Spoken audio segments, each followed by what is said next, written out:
아직도 모르겠어. 괜찮을까? 뭐가 고민이야. 그냥 자보면 되지. 어머, 미쳤어?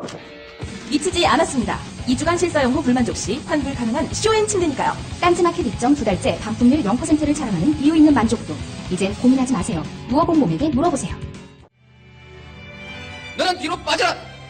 이 비겁한 교훈을 가르쳐야 했던 우리의 600년의 역사, 이 역사를 청산해야 한다.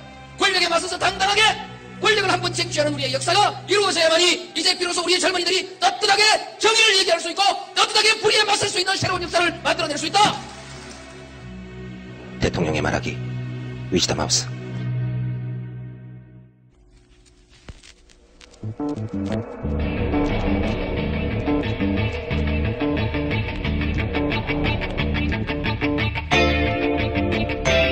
안녕하세요, 김호준입니다. 모른다, 아니다, 만난 적 없다.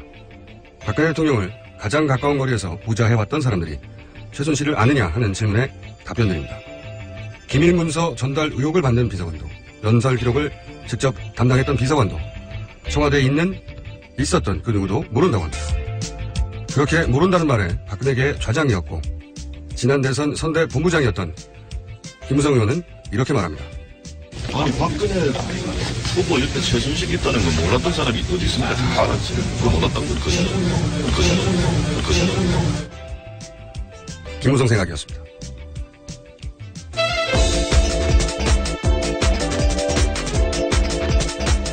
네, 김무성 의원이 본의 아니게 제 방송에서 본인의 생각을 네. 강제로 전달당했습니다. 네.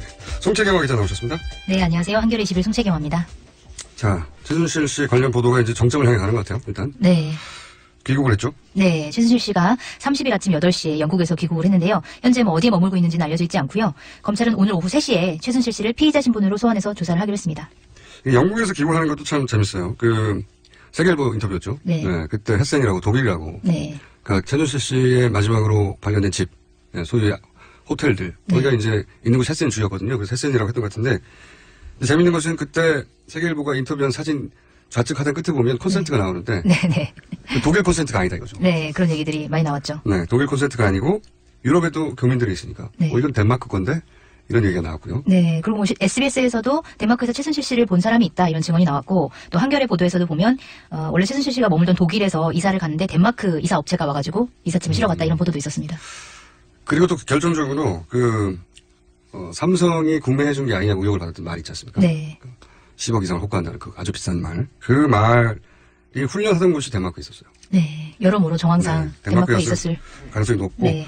근데 이제 그런 게 거론되니까 굳이 덴마크에서 돌아오지 않고 영국에 가서 돌아온 걸로 보이죠?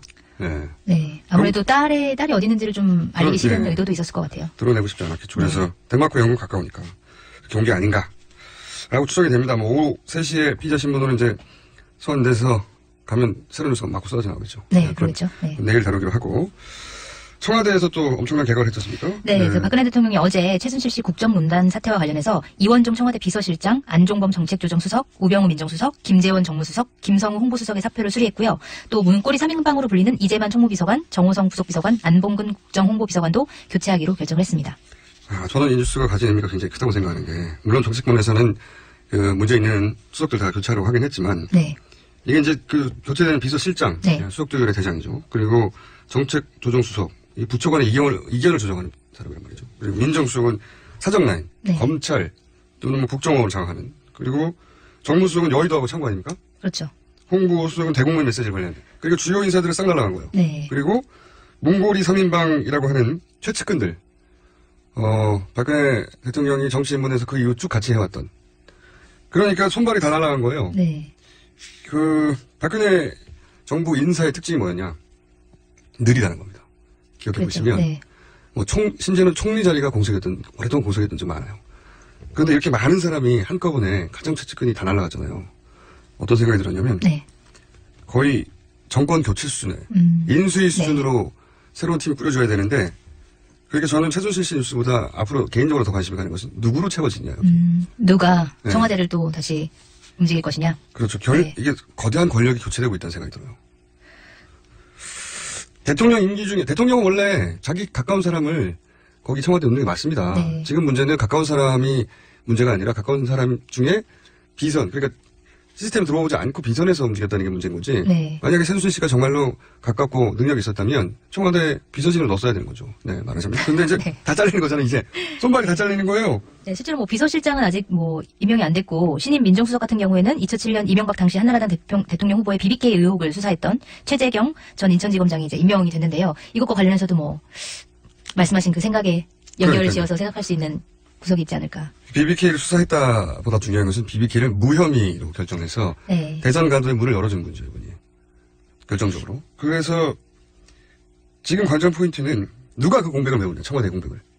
박근혜 대통령의 그동안 인력풀로 볼 때 단시간 내에 이런 주요 자리들을 채울 수가 없을 것 같은데. 그런데 가장 먼저 들어온 분이 최재경 민정수석인데 이분이 이제 BBK 때, 박근혜 대통령하고 그때 당시 후보죠, 박근혜. 네. 그 다음에 이명박 후보가 경쟁할 때부터 시작해서 가장 큰 문제가 이 BBK였지 않습니까? 그렇죠. 그걸 무혐의로 결론내면서 문을 열어줬죠. 그분이 왔다는 게 굉장히 상징이 큽니다. 제가 네. 보기에는. 다른 분들도 그러면 뭐 어떤 분들이 오는지 그 면면을 한번 살펴봐야 되겠네요. 그러니까요. 앞으로 최순실 수사가 어떻게 되냐 보다 어쩌면 더 중요한 것이 누가 그 자리를 차지하게 될 것인가. 그 빈 공백을 굉장히 중요한 관전 포인트라고 봅니다. 이렇게 될 줄은 몰랐어요.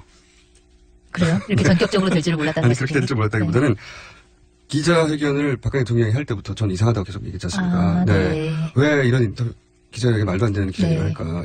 자과한 기자회견. 네, 이렇게 가면은 사실상 네. 대통령 유고 상태인데 다 연결되는 게 아닌가 싶어요. 뭐 짐작입니다. 다음 뉴스 전해주십시오. 네, 검찰이 29일과 30일 이틀에 걸쳐서 청와대 압수수색을 시도했는데요. 29일에는 청와대가 자료를 이미 제출하겠다. 그러면서 이제 검사와 수사관들을 막았고, 검찰은 뭐 직접 하겠다. 그러면서 진입을 시도했는데 뭐 청와대가 안 된다. 그래가지고 그냥 돌아갔고요. 또 어제 같은 경우에는 다시 또 영장 집행을 시도했는데 청와대가 물러서지 않아서 결국 이미 제출 형태로 압수수색을 진행했다고 하고요. 뭐 박스 7개 분량의 내부 문서를 확보했다. 이렇게 전해지고 있습니다. 아니 뭐 압수수색을 하는 것까지는 그렇다고 치는데 시도하는 것까지는 저는 웃긴 거는 다시 시도했다는 거예요. 어차피 문 안 열어줄 건 뻔히 알면서 두 번째 간 게 이게 웃긴 겁니다. 네. 검찰 입장에서는 어쨌든 뭔가 모양을 보여줘야 보여줘. 될 예. 필요가 있었겠죠. 지금 엄정하게 모두 전방위로 뭔가 이루어지고 있다는 분위기를 전달하려고 했던 것 같은데 이 검찰의 압수수색은 참 재밌는 게 그 전에는 이제 재단 압수수색을 한 달만 했지 않습니까? 네. 네, 그때 보도된 사진들이 정말 예술적이었어요. 네, 빈 박스가 운반된 것처럼 보이는 사진들이 좀 논란이 됐었죠. 그 박스가 플라스틱으로 돼 있고, 네. 근데 이제 기자들이 사진들을 찍으면서 조명이 강하다 보니까 그 박스가 플라스틱 조명을 플라스틱을 통과하면서 아무것도 없다는 걸 보셨죠. 그 박스 안에. 빛의 예술이었다. 예. 그리고 또 웃긴 거는 그 A4G 들어가는 박스였습니까? 네. 거기 서류 넣으면 한 5kg 정도 나가요, 하나에. 그거 4개랑 큰 박스. 서류 가득 채우면 거의 네. 50kg, 60kg 될 것을 가볍게 들고 다니죠. 네, 한 명이. 네. 팔랑팔랑. 네. 이런 일을 왜 할까요? 다음 뉴스 전해주십시오. 네. 네, 안종범 청와대 정책조정수석이 대포폰을 써가면서까지 검찰 출석을 앞둔 정현식 전 K스포츠재단 사무총장을 회유하려 한 사실이 드러났는데요. 안종범 수석이 정 전 사무총장한테 보낸 문자를 보면, 그러니까 정 전 사무총장의 와이프 아내한테 보낸 문자 메시지를 보면 사모님 저는 경찰도 검찰 쪽도 기자도 아닙니다. 제가 정 총장님 도와드릴 수 있으니 꼭 연락 부탁드립니다. 네, 라는 내용의 이제 문자를? 남겼고, 네, 문자를 남겼고 그러니까- 발신 번호를 뭐 대포폰의 번호로 남겼다는 거죠. 네, 그러니까 이게 이제 안종범 전이죠, 이제는 정책조정수석이 문자를 사무총장 측에 보냈는데 사무총장한테 보낸 게 아니라 네, 전 사무총장한테 보낸 게 아니라 그 사무총장의 아내에게 보냈다. 아내에게. 네, 네. 직접 보내면 아마 그 문자는 이제 보고 있다고 생각했던 건지. 근데 네. 재밌는 것은 두 번째 문자에 답이 없으니까 여기서는 저는 경찰도 검찰도 기자도 아닌데 신문을 이렇게 가렸는데 두 번째 문자에서는 안수석을 거론하죠. 아니요, 그 26일 보낸 안수석이 직접 보낸 거에서는 자기가 안수석이다 이런 말을 하진 않는데 네. 그 전에 K스포츠 경영지원본부장이 또 아내한테 보낸 문자에는 안수석이 꼭 드려야 될 말씀이 있다고 하셔서 아, 그렇군요. 네 문자를 아마 연락이 갈 거다. 그다음에 또 안전한 번호라고 안수석이 얘기를 했으니 이 번호로 전화를 해봐라 뭐 이런 식으로 얘기를 했는데 그 번호가 이제 안수석이 보낸 문자 번호랑 똑같은 번호였던 거죠. 아, 그렇군요. 네. 여기서 이 문자를 보낸 분은 안수석의 신분을 숨기려고 엄청 노력했는데 다른 분이 저한테 안수석이라고 네. 말을 해버렸는데 그게 같은 번호였군요. 네. 뭔가 뭐랄까 좀 안쓰럽기도 하고요. 어떻게 네. 해보려고 하긴 하는데 왜냐면 다 모른다고 했으니까요 지금. 네, 네. 그런데 이제 이분들 K 스포츠 재단 전 사무총장 이런 분들이 이제 검찰에 출두하기 시작하니까 네. 다급해진 것 같죠? 네, 그리고 뭐, 그래서 검찰 조사를 받을 때 뭐 어떻게 해라라는 지침을 전달하려고 그런 거 아니냐라는 이제 의혹이 나오고 있고, 그다음에 그것뿐만이 아니라 뭐 조직적으로 짜맞추기 의혹이 일어나고 있는데요. 지금 검찰 압수수색에 앞서서 K스포츠 재단의 컴퓨터가 모두 교체되고, 최순실 씨 소유 회사의 이메일 계정도 전면적으로 폐쇄된 걸로 드러났고요. 그다음에 뭐, 이제 그래서 안종범 수석도 마찬가지고 청와대가 검찰 수사를 무력화하려는 거 아니냐, 이런 이제 의혹이 나오고 있는 상황입니다. 아니 뭐 검찰이 정말 의지가 있었으면 진작에 압수수색했겠죠. 예. 컴퓨터 안에 보통 모든 자료들이 이렇게 마련인데 네. 하루면은 컴퓨터는 다 바꿔버리거든요. 다 바꾼 충분한 한 달이라는 시간을 주고 나서 가서 무슨 의미가 있겠습니까, 이게 사실. 검찰을 탓해야 될 일인 것 같고. 검찰이 그동안 안 움직이다가 그럼 거꾸로 갑자기 움직이기 시작한 것도 그러면 오케이 사인이 어디서 와서 그런 거 아니냐 이렇게 추정하는 게 합리적인 거죠. 못했던 것도 이유가 있었던 거고 하는 것도 이유가 있는 거다. 그렇게 생각이 드는데. 최순실 씨 뉴스는 더 있죠? 네, 더 있는데요. 그 최순실 씨가 30일 귀국하기 전에 독일에서 현지 법률 대리인을 통해서 WK라는 회사가 있었죠. 이 회사에 대한 증거 인멸을 시도한 정황이 또 포착됐는데요. 지금 WK는 명의상 대표가 박아무개 씨로 돼 있는데 이 대표한테 이제 갖고 있는 모든 회사 관련 서류를 돌려달라. 개인 보관한 자료들은 전량 파기하라 이렇게 얘기를 했고 그렇게 하지 않을 경우는 뭐 형사소송, 민사소송, 뭐 기밀 누설에 따른 철저한 손해배상 책임 이런 것들을 묻겠다라는 의도를 전달했다 이런 보도가 나왔습니다. 그렇군요. 그런데 그 대리인이 그 말을 들을지는 모르겠네요. 네, 그건 두고 이제는, 봐야겠죠. 네. 이제는. 그러니까 이제 그때는 대리인 관계였지만 지금은 본인도 공동정범이 될 수도 있는 상황이니까 파기를 거꾸로 안 하겠죠. 네, 증거로 가지고 있을 수 있겠죠. 그러니까요. 여하간 그랬다고 하는 거죠. 지금 파기하라고. 네, 파기하라고 요청을 했다. 이런 내용이고요. 뭐 또 다른 뉴스를 전해드리면 박근혜 대통령이 미르재단과 K스포츠 재단과 관련해서 최순실 씨로부터 직접 보고를 받으면서 재단 사업을 챙겨왔다 이런 증언이 나온 건데요. 고영태 씨 얼마 전에 이제 검찰 조사받은 고영태 씨의 지인이 이제 언론에서 인터뷰를 한 건데 최 씨가 두 재단 일을 챙기면서 박근혜 대통령에게 재단 운영과 관련된 내용을 보고했고 보고서도 보내는 것을 봤다라는 겁니다. 고영태 씨가 받고 그 자기가 본 내용을 자기 지인한테 얘기를 한 건데요. 또 뭐 고 씨는 검찰 조사를 받으면서 이런 내용을 다 진술을 했고 그다음에 고 씨가 평소에도 최순실 씨가 박근혜 대통령과 여러 차례 통화하면서 보고하는 것을 봤고 특히 두 재단과 관련된 일은 최순실 씨가 각 재단에 심어놓은 측근과 사무총장 등에게서 추진 사항을 취합한 뒤에 대통령에게 수시로 보고했다 이런 얘기를 했다라고 합니다. 네. 이 고영태 씨가 사실은 이 국면을 여기까지 몰고 오는데 굉장히 결정적인 역할을 했죠. 네. 이 언론에서는 호스트가 이제 출신이다라고 하는데 그건 저는 문제가 아니라고 봐요. 그런 직업을 가졌다가 훌륭한 일을 할 수도 있죠. 근데 이제 이분이 본 게 많은 거죠, 지금. 가장 먼저 연설문 고치기를 좋아한다는 말도 이분한테서. 네, 처음 나왔죠. 네. 그리고 박근혜 대통령이 들고 다니는 가방도 네, 이분 업체 회사에서 만드시고. 네, 만들었고요. 이분이 또 그 최순실 씨가 만든 업체들이 이사로 등록되거나 네. 또 서로 반말을 하는 사이 정도로 친근하다. 뭐 네. 이런 얘기도 좀 나오는데 그러니까 충분히 보고 들은 것이 많을 것이다라고 생각할 수 있는 관계인데 이제 검찰에 가서는 직접 통화했다라는 얘기를 했다는 거죠. 네. 그리고 지금 최순실 씨랑 약간의 공방을 벌이고 있는데 최순실 씨가 그 태블릿 PC가 자기 게 아니다. 그러면서 마치 이제 고영태 씨 거인 것처럼 이제 얘기를 네. 했었는데 고영태 씨는 또 인터뷰에서 내게 아니다. 나는 태블릿 PC 같은 거 사용하지 못하는 사람이다. 또 이렇게 얘기하면서 서로 공방을 벌이는 모습을 보이기도 했죠. 네. 자, 그리고 이런 말도 하지 않았습니까? 고영태 씨가 좀 다른 결의 이야기지만 가족처럼 보였다. 그런. 네. 최순실 씨와 대통령의 가족 같은 사이로 보였다라고 그 채널A와 단독 인터뷰를 했는데 여기서 그렇게 밝혔습니다. 알겠습니다. 다음 뉴스 전해주십시오. 네, 그 최순실 씨가 1982년도에 결혼한 김영호 씨와의 사이에서 낳은 30대 중반 아들이 있는데요. 이분이 2014년 말까지 청와대 총무구매팀에서 근무했다는 의혹이 처음으로 나왔습니다. 그 첫 자녀거네요. 첫 결혼에서의 네, 첫 자녀. 그렇죠. 네. 그 정윤혜 씨 이전에 결혼한 분과의 아들이라는 얘기인데 그 총무구매팀 같은 경우는 이제 문고리 3인방 중에 한 명인 이재만 총무비서관이 관할하는 부서인데요. 이게 시사저널에서 나온 뉴스인데 이제 청와대에서는 뭐 아니다라고까지는 확실하게 얘기는 못하고 김영우 씨 뭐 기록을 봤더니 아닌 것 같다라는 식으로만 이제 얘기를 했는데 이게 뭐 어떻게 나올지는 조금 더 보도 내용을 지켜봐야 될 것 같습니다. 근데 지금 다른 언론들이 추가 취재한 거 보면은 그때 근무했던 사람들 이야기 들어보면 맞다. 네, 그때 근무한 당시에 게. 근무했던 사람들이 이제 맞다라고 전해준 내용을 이제 기사화한 거죠. 네. 근데 저는 근무한 게 이상한 게 아니라 왜냐하면 지금 최순실 씨가 했던 여러 가지 전방위의 업적을 보면 네. 이 정도는 아무 일도 아닐 것 같은데 근데 저는 근무를 한 게 아니라 근무를 관둔 게 이상해요.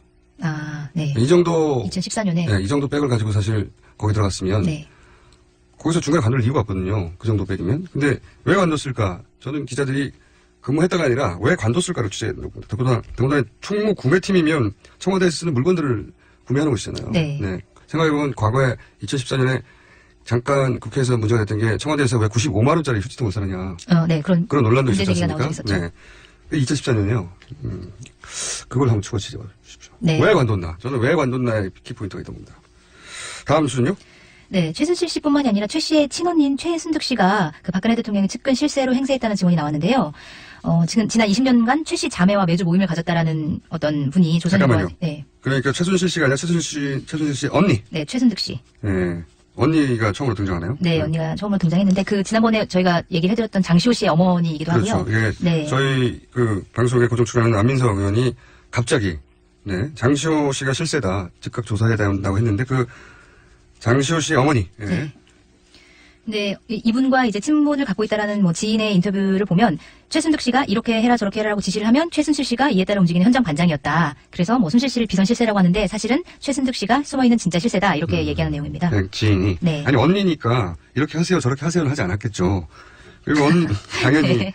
그리고 언니가 무슨 말을 하면 최순실 씨가 뭐 아이디어를 얻었을 수 있겠죠. 그러니까 저는 여기서 할 수 있는 건 진짜 실세가 최순득이라고 이걸 유추하기는 어려울 것 같고 네. 최소한 언니도 이런 일에 영향을 줬다. 이렇게 생각할 수 있겠네요.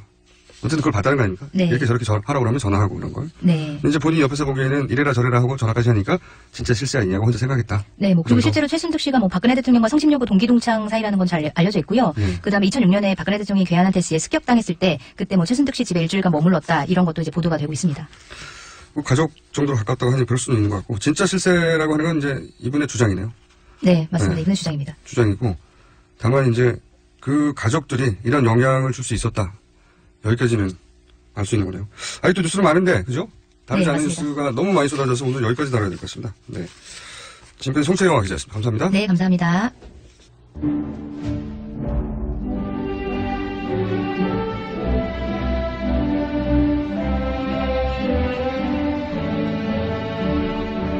지내는 국민 여러분, MB 인사 올립니다.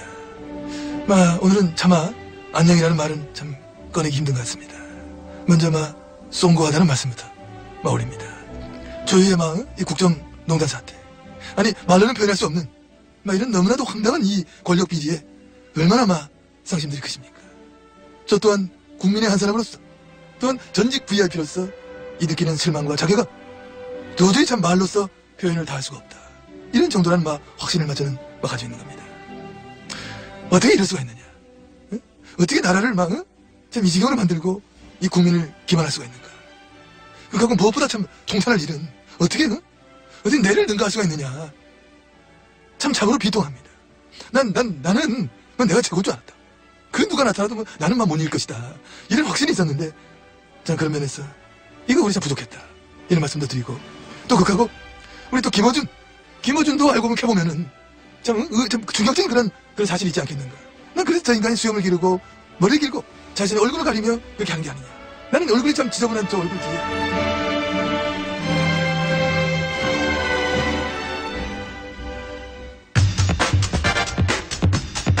네, 첫 번째 인터뷰입니다. 최순실 씨가 갑자기 오늘 피의자 조사를 받습니다. 해외에 있던 관계자들도 일제히 귀국을 해서 조사를 받죠. 이상한 일이 벌어지고 있습니다. 이 문제 국민의당 김경진 의원 전화 연결해 이야기 나눠보겠습니다. 안녕하십니까? 안녕하십니까? 네, 저희가 의원님을 연결한 것은 아무래도 부장검사 출신 아니시겠습니까? 네. 네. 그래서 사실은 검찰 경험 있으시니까 이 사안을 어떻게 보시는지 저희가 여쭤보고 싶은데 우선 네네. 검찰 보면 왜 공안이다, 특수다, 자기 전공들이 있지 않습니까? 네. 의원님은 전공이 어떠셨어요? 저는 형사 업무하고 기획 업무를 주로 했습니다. 형사요? 예. 특수 검사 역할은 거의 안 해봤고요. 네. 공안 업무는 약간 해봤습니다.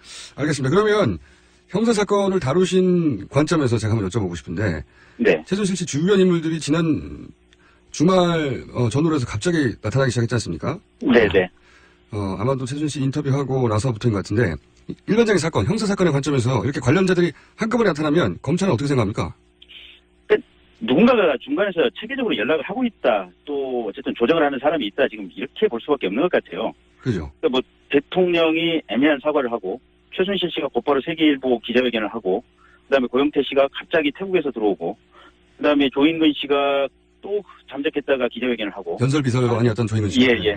서한택 씨도 중국에서 들어오겠다고 하고 네. 굉장히 지금 한 며칠 사이 일사불란하게 돌아가는 거 아닙니까? 네. 그러면 중간에서 조정하고 연락을 취하는 누군가가 분명히 있을 것 같습니다.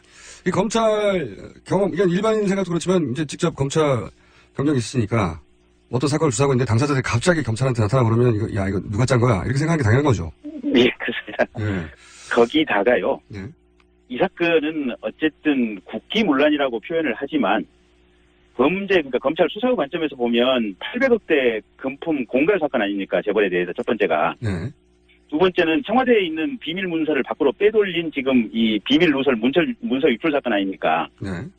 그러면 이 두 가지 핵심 범죄의 최고 정점에 최순실이 있는 것처럼 얘기를 하지만 네. 실은 최순실과 지금 현재의 대통령은 한 몸이다라고 밖에서 인식을 하고 있는 거 아니겠습니까? 네네. 그러면 이런 상황에 대해서 대통령 본인이 실질적으로 수사의 대상이 되는 것과 똑같은 상황인데 그런 상황에서 누군가 아무도 조정을 하지 않는다고 한다면 그게 오히려 이상한 것이 아닌가 싶습니다. 그게 이제 검찰 경험이 없더라도 다들 그렇게 상식적으로 생각하는데 네. 여기에 대한 답은 없으실 것 같긴 한데 혹시 몰라서 여쭤봅니다. 누가 지휘자일까요? 모르죠. 네, 아직은 모르는데. 아직 아무도 이제 모른다고. 예. 예. 근데 첫째는 지금까지 악착같이 대통령을 지키려고 수없이 많은 어떤 증거를 인멸하고 또 이 대통령의 호위무사를 자처했던 사람들이 있지 않겠습니까? 청와대 내부에서. 네. 또 국회 내부에서 최순실 관련 증인 소환을 하려고 하면 사실 말도 되지 않는 이유를 달아서 증인 소환을 이렇게 온몸으로 막았던 사람들이 있지 않습니까? 네. 이런 사람들이 결국은 수기를 해서 했든지 아니면 그중에 누군가가 여전히 호위무사 역할을 하려고 하는 경우겠죠. 모호하게 말씀하셨는데 이건 어떻습니까? 이제 이걸 숨기려고 하는 이제 피의자 측 내 네. 지휘자가 있다는 거는 지금 드러난 정황만으로도 충분히 추정할 수 있는데 다들 비슷한 네. 시기에 들어오고 다들 갑자기 검찰에 나타나니까요. 그런데 피의자가 말을 맞췄다고 해서 검찰이 꼭 피의자 말 맞춘 대로 꼭 수사하는 건 아니지 않습니까? 당연히. 예. 그렇죠. 검찰은 그걸 깨고 이제 진실을 파악해야 되는데 그런데 네. 이 지휘자가 누군지 모르겠습니다만 지금 돌아가는 걸로 봐서는 이 지휘자가 검찰도 수사 지휘하지 않을까요? 근데 지금 상황이 그런 것 같아요. 매일매일 순간순간 지금 상황이 계속 변화가 되고 있는 거 아니겠습니까? 네. 그러니까 검찰도 최순실 씨 긴급체포를 안 했다는 비판이 워낙 강하게 제기되니까 네. 오늘 오후에 당장에 불러서 소환하겠다 지금 이렇게 말을 바꾸고 있거든요. 보면 소환 계획을. 네. 그러면 누군가 지휘자가 있긴 하지만 현재의 정국에서는 이 지휘자도 뭔가 강한 장악력을 가지고 있지는 않다. 아니 뭐 그 지휘자가 검찰한테 안 되겠다 바로 불러라 이렇게 했을 수도 있죠. 그럴 수도 있는데 네. 또 보면 검찰도 이 상황에서 어떻게 처신을 하고 어떻게 수사를 하는 것이 조직 보호를 위해서 올바른 것인가 네. 하는 점에서 내부에서 상당히 또 우왕좌왕할 수도 있습니다. 여러 가지 견해가 있을 수도 있고. 그렇겠죠. 예. 네, 또 지금 보면 재벌도 대체로 지금까지 이승철 전경련 부회장이 뭐 자발적으로 알아서 한 것이다. 네. 그다음에 이 전경련을 위해서 이 미르 K스포츠를 스스로 세운 것이다라고 말도 안 되는 소리를 해왔지만 이게 재벌에서도 지금 도대체 이 수사에 대해서 어디까지 진실을 얘기할 것인가 굉장히 아마 깊은 고뇌에 빠져 있지 않을까 싶습니다. 그래서 더더욱이 총괄 지휘자가 필요한 상황인 것 같은데 제가 이제 검찰도 지휘자가 있지 않냐고 말씀드린 이유 중에 하나가 네, 검찰이 압수수색을 그렇게 오랫동안 안 하더니 갑자기 네. 이제 재단들 압수수색을 했는데 네, 사실 이런 사건이 터지고 한 달이 지났는데 가면 아무것도 없다는 건 검찰 다 알지 않습니까? 네. 그러니까요. 아무것도 없는 데를 간다는 걸 본인도 알면서 간 거잖아요. 그렇다고 봐야죠. 네. 그리고 청와대를 가서 청와대 그 정보를 통과하지 못할 거라는 것도 검찰이 알고 간 거 아니겠습니까? 그렇다고 봐야죠. 네. 그 연풍문이라고 출입문인데 출입문도 네. 못 지나가는 거거든요. 네, 네. 그 청와대 이제 경호실에서 통과시켜줄 리가 없는데 또 갔어요 그 다음날 못 네. 들어간 줄 알면서 네. 또 간 이유는 뭐라고 보십니까? 어쨌든 이게 검찰로서는 자신들이 압수수색을 하고자 하는 의지를 밖으로 분명히 보여야 될 필요성이 있기 때문에 지금 그렇게 한 것 같고요. 이게 검찰 내부에서도 아마 강력한 수사 의지를 가져야겠다는 사람도 있을 수도 있고 아니면 방금 김어준 총수께서 얘기하신 대로 지휘자에 의해서 움직이는 어떤 경우의 수의 흐름도 있을 것 같고 어느 그래서 쪽이 더 강하다고 보십니까? 의원님 경우는. 근데 이게 지금 가령 이제 이 검찰이나 청와대뿐만 아니고 범여권 전체에서 봤을 때도 네. 이게 현재 박근혜 정권 대통령을 버리고 강하게 그냥 사정 드라이브를 걸어서 치워버리는 것이 1년 4개월 남은 대선을 위해서 유리하다라고 판단하는 견해가 있을 수도 있고요. 아니다. 이거 어쨌든 박근혜 대통령 끝까지 보호할 때까지 보호하고 법적으로 최소화시키는 것이 정권 재창출에 그나마 신락 같은 희망을 가질 수 있는 것이다. 이렇게 생각하는 견해도 있을 수 있는 것이어서 결국은 이게 법여권 전체 또 청와대 내부 검찰 내부 또 재벌 안에서도 다들 어느 방향이 자신들 집단의 이해관계에 가장 적합할 것인가에 대해서 아마 여러 가지 생각이 있고 상당히 지금까지는 우왕좌왕하면서 순간순간 판단이 이루어지지 않을까 싶습니다. 그럴 수도 있겠지만 권력은 그 승리상 권력이 공백이 싫어하는 것을 절대로 용납할 수가 없는데 저는 네. 누군가가 이 공백에 밀고 들어오지 않았을까 하는 우려를 하기 시작했는데 예를 네. 들어서요. 최재경 전 지검장이 민정수석이 됐습니다. 예. 근데 최재경 지검장이 그 검찰에 있을 때는 의원님도 검찰에 있었지 않습니까? 예, 그렇습니다. 네. 그런데 이제 이분은 무엇보다 대중에게 알려진 게 이명박 대통령 BBQ 수사를 이제 무혐의 결론 내서 당선의 길을 열어준 분인데 이 검찰 출신으로 이 인선, 최재경 전 지검장의, 민정수석, 어떻게 보십니까? 이 인선에 대해서? 그러니까 기본적으로 민정수석을 이번에도 왜 검찰 출신으로 선발을 했느냐. 검찰 출신 아니고 가령 정치인이라든지 시민사회 출신으로 민정수석을 했던 사람도 그 전례도 있거든요. 과거에 보면. 있었죠. 예. 예. 그래서 이렇게 검찰의 수사를 청와대가 특히 대통령이 직접적으로 받는 상황이라면 사실은 검찰과 상관없는 인사를 민정수석으로 선임했어야 맞는데 여전히 검찰 출신을 민정수석으로 선임을 했다고 하는 것은 수사 상황을 어떻게든지 파악을 하고 그에 대해서 적절한 대응을 하겠다라는 의지로 일으키고 있습니다. 파악 정도가 아니라 지휘하려는 거 아닐까요? 그럴 수도 있습니다. 거기다가 네.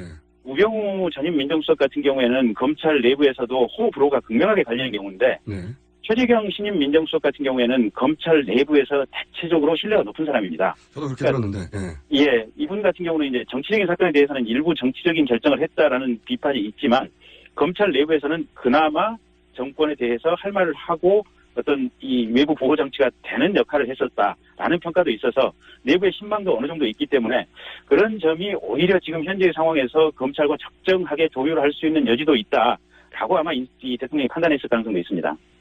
대통령이 최재경 민정수석을 선정했을까요? 누군가가 추천을 했겠죠. 검찰 내부를 잘 알고 있는. 네. 그 추천한 사람이 궁금한데, 이제 이런 질문을 드린 이유가, 지금 민정수석, 새 민정수석, 이 한나라당 전 대표죠. 최병렬 전 대표의 조카이기도 하고, 그리고 네. 조선일보 출신인 최구식 전 새누리당 의원과는 사촌이고. 네. 근데 이제 이분들이 쭉 보면 친일계로 분류가 된단 말이죠. 이 네. 최재경 전 지검장도 검찰 내부의 신망하고는 별개로 어쨌든 이명박 대통령 시절에 가장 하이라이트였었고 검찰 네. 경력상 잘 나갔죠 한마디로. 네. 근데 그래서 사람들이 이제 갑자기 왜 친이계로 분류됐던 분이 청와대에 입성하느냐 이런 눈초리를 보고 있는 거죠. 어떻게 보십니까? 근데 최재경 지검장 같은 경우는 네. 사실은 노무현 정권에서도 법무부 핵심에 있었으니까요. 네. 특히 어떤 친이계 대명사적인 검사다라고 얘기를 하기는 어려울 것 같고요. 네. 그만큼 내부에서 능력을 인정받았던 사람인데 제가 볼 때는 지금 우병우 수석의 힘이 빠지면서 네. 전체적으로 대통령이 믿고 맡길 만한 과거에 어떤 판단을 의지했던 이 인물이 다시 지금 현재 빈 공백을 치고 들어와서 전체적인 조율을 하고 있고 아마 그 사람이 최재경 전 검사장도 민정수석으로 추천하지 않았나 싶습니다. 그러니까 누군가 적어도 최재경 민정수석을 신뢰하는 사람 그 누군가가 추천한 거 아니겠습니까? 네. 예, 그렇습니다. 최재경 수석 같은 경우는 사실은 현 정부에 들어와서 검찰총장 후보로도 물망에 올랐었다고 하니까요. 네. 이 물망에 올릴 정도의 사람이라면 아마 그때 당시에 청와대 내부에서 핵심에 있었던 사람이 아닐까 싶습니다. 알겠습니다. 하나만 더 여쭤보겠습니다. 요 사안은 두 개를 더 여쭤봐야 되겠습니다. 이건 맞나요? 제가 듣기로는 우병우 민정수석과 사이가 굉장히 안 좋다. 최재경 민정수석이. 네. 제가 이 질문을 네. 드리는 이유는 뭐냐면 저도 이제 궁금해서 검찰 출입 기자들이나 여러 사람한테 물어봤는데 안 좋다. 왜 이 질문을 드리냐면 그러면 우병우 민정수석의 운명은 어떻게 되느냐 앞으로 검찰 수사를 통해서 이런 질문이기도 하거든요. 안 좋은 건 맞나요? 그건 잘 모르겠습니다. 근데 모르겠습니까? 어떤 업무 처리의 스타일로 보면 네. 두 분이 상당히 달라서 네. 같이 근무했을 때 사이가 좋기는 어려울 관계가 아닌가 싶고요. 그렇군요. 네. 우병우 민정수석의 운명이 어떻게 될 것인가는 그건 아무도 모르는 일이죠. 한 가지만 더 여쭤볼게요. 짧게. 네. 네네. 지금 국민의당에서 이제 국민의당 얘기, 어쨌든 국민의당 계시니까 너무 국민의당 네. 얘기를 해서 한 가지 여쭤보면, 네. 김병준 교수가 이제 비대위원장으로 온다. 네. 근데 이 문제를 가지고 지금 호남 출신의 중진들과 안철수 계가 이렇게 붙었지 않습니까? 한마디로? 붙었다는 표현은 붙었다기보다도- 갈등이 있지 않습니까? 왜, 그동안의 절차와 논의를 무시하고 안철수 대표가 누군가를 꽂으라고 하냐. 이런 시각과 그다음에 국민들의 중지를 모으려면 이렇게 새로운 인물이 필요하다고 하는 안철수 대표 측과 서로 갈등이 있는데 이거 어떻게 해결될까요? 내부적으로 계속해서 의원들이 지금 협의를 하고 있는 과정이고요. 예. 예, 안철수 대표가 추천을 했다고 해서 당 내부에서 그렇게 통과된다는 법도 없고요. 그러니까 의원들 사이에서도 가급적이면 비호남 출신 인사를 비대위원장에 인선함으로써 당의 외부적인 확장력을 좀 넓혀야 된다. 특히 김병준 실장 같은 경우는 어쨌든 이 노무현 대통령 하에서 청와대에 있었던 분 아니겠습니까? 네. 그러면 이 친노 그룹의 일부도 국민의당에 합류해서 같이 일을 한다라는 이런 측면에서 보면 여러 가지 위원이 확장될 소지가 있어서 네네. 그런 측면에서 찬성하는 견해가 있는 반면에 네. 어쨌든 비대위원장이라고 하는 것은 당의 선거 관리라든지 뭐 이런 이 구체적인 관리를 해야 되고 그래서 당의 중진이 해야 되는데 중진 중에서는 지금 김동철 이 사선 의원이 비교적 적합하다 이런 의견이 서로 맞서고 있어서 내부 지금 합의하고 있는 과정이다. 의원님은 어디에 한 표십니까? 말씀드리지 않겠습니다. 오늘 여기까지 하겠습니다. 감사합니다. 네, 감사합니다. 지금까지 국민의당 김경진 의원이었습니다.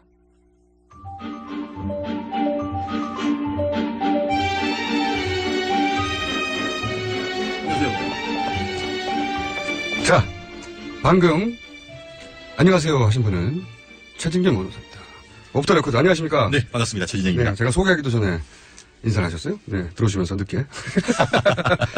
자, 오늘 난리가 났어요. 그죠? 네, 새누리당 없어지는 거 아니야? 이런 정도의 난리가 났습니다. 맞습니다. 네. 맞습니다. 맞고요. 네. 정말 새누리당 내에서는 이 상황에 대해서 정말 거의 메가톤급 핵폭탄이 터진 사태로 지금 얘기가 되고 있고 네. 실제로도 앞으로 과연 그 새누리당이 유지될 수 있을지에 뭐 대해서도 이름 바꾼다는 얘기부터 시작해가지고. 단순히 이름 바꾸는 문제가 아닌 것 같습니다. 물론 그렇긴 한데. 앞에 있는 문패가 바뀐다고 해서 그 집이 바뀝니까? 그렇긴 한데 제 말은 예. 그런 얘기까지 나온다는 거죠. 그렇죠. 네. 뭐 지금은 뭐 여당에 있는 많은 지지자들 분조차도 사실은 지금 청와대에 대해서 사실상 불신임한다는 그런 그 여론이 있기 때문에 자, 그러니까 청와대를 봐줄 수 있는 그런 상황이 지금 아닙니다, 사실. 지금 변호사님 그러니까 말이죠. 지금까지는 혹시 내가 이 말을 잘못했다가 다음 21대 공천을 받지 못하지 않을까 이렇게 조심하시는 측면이 있었다면 이제는 아수라장이기 때문에 자 사실대로 말씀해 주십시오. 지금까지는 사실을 말했는데 오직 사실만을 더 진실만을 한번 얘기 한번 해보겠습니다. 알겠습니다. 지금 이렇게 되면 친박의 구심점 최종 정점이라고 할 수 있는 박근혜 대통령의 힘이 쫙 빠졌잖아요. 사실상 신문 대통령 아니냐. 네. 이렇게 되면 친박은 어떻게 되는 겁니까? 이거 와야 되는 거 아니에요? 결국 와야 될 가능성이 매우 높죠. 사실 그 부분과 관련해서는 친노는 이념 집단이지만 친박은 이익 집단이다 이런 얘기가 있었습니다. 한마디로 친노는 이념으로 뭉쳤기 때문에 그것이 작다 하더라도 힘이 세고 지속 가능성이 센 반면에 친박 같은 경우에는 이해관계 그러니까 본인의 자리 공천 이와 관련해서 묶였기 때문에 그 친박의 구심점이라고 할 수 있는 박근혜 대통령의 힘이 빠지면은 그 스스로 해소 내지 해체될 수밖에 없는 운명이 있다는 그 얘기가 사실 지금 이미 우리나라에서 지금 이루어지고 있는 상황이 아닌가 싶은데요. 실제로 지금 친노 같은 경우에는 이번 4.13 패족이네 했지만 이번 4.13 총선을 통해서 사실상 부활했는 거나 마찬가지인 반면에 지금 이번 그 총선을 통해서 친박이 상당 부분 새누리당의 핵심을 주류를 이루곤 있지만 대통령의 힘이 빠졌을 때 과연 대통령에 의지하면서 대통령을 지원 사격해줄 사람이 지금 사실상 제 눈에는 보이지 않습니다. 보이지 않죠. 그렇게 되면 이런 집단의 경우에 새로운 오너를 찾아가게 되지 않습니까? 결국 그렇죠. 실질적으로 지금 친박도 지리멸렬한 것이 결국 유력한 대선 후보가 없기 때문인데 말씀드린 대로 현재 대통령이 사실상 식물 대통령에 가까운 상태에서 실제로 지금 두 자리 숫자에서 한 자리 숫자로까지 지지율이 빠진다고 하면은 결국 친박도 계속 유지되기가 어렵고 결국 새로운 메시아, 새로운 그 자기 유력 후보가 나선다고 한다고 하면은 자석에 의해서 옆에 있는 쇠들이 달려붙듯이 친박은 그쪽으로 다 몰려갈 수밖에 없는 그런 상황이 된 것 같습니다. 근데 예를 들어서 반기문 사무총장 같은 경우엔 정치권에서 잔뼈가 굵어서 갑자기 이 상을 정리하고 그럴 수 없는 사람이잖아요. 네네. 거꾸로 그분을 모셔와서 친박이 보호해가며 후보를 키워야 되는데 지지율은 지금 사람들이 인식은 친박계 후보에 가깝게 인식하고 있지만 그분이 그런 역할을 할 것 같지는 않고. 그렇죠. 네. 그분도 그렇게 할 생각이 사실상 없는 것으로 알고 있고 네. 그런 없는 생각을 이번 사태를 통해서 확실하게 각인을 했겠죠. 그러면 자 누가 지금은 권력이 공백 상태 아닙니까? 진공이에요. 네, 그렇습니다. 원래 권력의 속성상 진공이 생기면 바로 채우지 않습니까? 네네. 뭔가가. 근데 지금 갑자기 최재경 전 지검장이 글로 갔다고 하니까 아주 단순한 이 사실 하나만 가지고 아니 친이계의 부활인가? 이렇게 해석하는 사람들 꽤 있거든요. 어떻게 보세요? 물론 뻐꾸기가 울면은 뭐 제비 한 마리가 와도 뭐 봄이 왔던 것을 알리는 전령사다 이렇게 얘기가 될 수도 있는데 뭐 권력은 돌고 도는 거기 때문에 그와 같은 해석도 가능합니다만 지금으로서는 최재경 전 검사장이 정말 어떻게 보면 큰 결단을 했다 하는 생각입니다. 본인이요? 네. 본인은 사실 지금 이 시점에서 누가 불구덩이 속에 섭을 들고 뛰어들겠습니까? 아니, 본인은 하고 싶어서 할 수 있는 자리가 아니잖아요. 시키는 그렇죠. 사람이 네네. 있었다는 거죠. 그렇기 때문에 설령 좀 전에 이게 김경진 그 의원님도 얘기했지만 사실 그 최재경 전 검사장님 같은 경우에는 지난번 그 MB 정권뿐만 아니고 그 이전인 노무현 정권에서도 상당히 요직에 있었던 능력을 인정받았던 분이기 때문에 이분 하나가 있었다고 해서 MB계의 부활이다 보기는 사실 어려운 점이 없지 않습니다. 근데 아니, 실력이 있다는 걸 알겠어요. 네. 그러니까 실력이 있으니까 왔다. 여기까지 하는데 검찰에 실력 있는 사람 얼마나 많습니까? 네네. 엄청나게 많잖아요. 그중에 이분이 딱 선택됐다는 것은 그건 검찰이 아니고 이분은 변호사입니다. 변호사. 물론 이제 직전까지 검찰이었고 네네. 이번 정권에서 옷을 벗었지 않습니까? 네네. 세월호 수사 때문에 네네. 옷을 벗었고 그러면 이제 실제로는 권력으로부터 멀어졌는데 갑자기 다시 불러왔단 말이죠. 네네. 하필 수많은 사람 중에 실력 있는 그러면 이 사람을 거기다가 발탁했던 누군가가 무슨 네네. 뜻이 있어서 했을 거 아니에요. 사실 그분과 관련해서는 사실 아시다시피 민정수석이라는 자리가 뭐 검경을 비롯해서 우리나라 사정 라인을 총괄하는 라인이기 그러니까요. 때문에 네. 그만큼 조직에서 신망을 받았던 사람이 갈 수밖에 없고 사실 지금 같은 경우에는 거국 내각을 해야 할 정도로 중립, 그 대통령의 정치적 중립을 지금 상징할 수 있는 인물이 이 민정수석으로 갈 수밖에 없는 자리인데 말씀드렸듯이 지금 박근혜 정부에서도 검사장을 했고 그 전에 MB 때나 아니면은 그 이전에 노무현 정부까지도 요직을 거쳤던 분이기 때문에 여권이건 야권이건 봤을 때 이분이 조직의 신망도 받고 전체 어떤 그런 여러 정권에서도 나름대로 역할을 했던 분이기 때문에 그런 점에 있어가지고는 다른 어떤 우병우 전 수석과는 또 결이 다를 수밖에 없다는 그런 점에서 야권에서도 상당 부분 좀 전에 그 김경진 검사장님 같은 경우에도 본인이 알기로도 검찰 내에서도 상당히 신망이 있었고 실제로 지난번 그 세월호 사건 이후에 본인이 이제 옷을 벗을 때도 상당히 많은 검찰 내에서도 많이 만류를 했다는 것을 제가 알고 있는데요. 그러한 점에서는 왜 물론 또 검찰이냐 하는 부분은 있을 수는 있지만 조직 장악이라는 그런 측면과 또 신망 이런 것들을 두루두루 생각했던 인사가 아닌가 생각합니다. 신망이요. 적어도 박근혜 대통령의 신망을 그런 수준으로 받았다면 옷을 벗지 않았겠죠. 검찰 내부의 신망을 받았을지언정 박근혜 대통령이 특별히 아낀 인물은 아니었던 거죠. 그렇죠. 그런 의미에서도 그 야권에 대해서도 어떤 그 이 사람을 그 최재형 전 검사장을 골랐던 나름대로의 메시지가 있지 않나 생각합니다. 이 사람이니까 야권도 이 정도면 괜찮지 않냐라고. 네네. 지금 야권을 챙길 여유가 있을까요? 근데 재밌는 거 하나는 뭐냐면은 네, 현재 지금 이 최순실 특별수사단 단장을 맡고 있는 분이 이영렬 현 그 서울중앙지검장입니다. 근데 이분이 누구신지 아시죠? 이분이 노무현 대통령 때의 마지막 사정비서관 출신입니다. 예. 그렇기 때문에 어떻게 보면은 이영렬 전 사정비서관과 또 지금 이제 지금 우병우 수석 뒤에 나오는 최재경 검사장 이 두 분은 어떻게 보면 전체적으로 검찰 내에서도 다른 어떤 사람들보다도 이 현재의 최순실 사건에 대해서 비교적 정치적 중립성을 가지고 가면서 그 수사를 가지고 이끌어갈 수 있는 분이다라는 그런 세평도 나오고 있는 것 같습니다. 자, 시간이 여기까지밖에 안 되겠는데 다음 시간에 저걸 꼭 알아봐 주십시오. 누구의 신망이냐? 오케이. 검찰 내 신망은 알겠어요. 누구의 신망이냐? 네. 지금까지 최진영 변호사였습니다. 다음 주에 뵙겠습니다. 네, 고맙습니다. 저는 3, 4부에 8시 10분 다시 뵙겠습니다.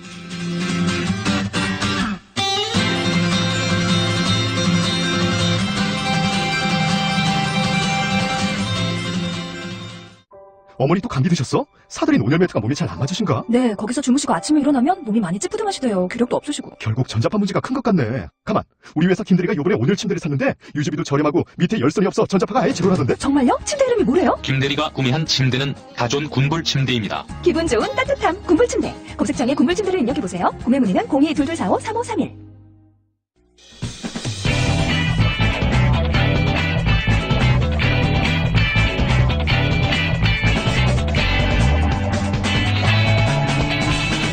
김어준의 뉴스공장.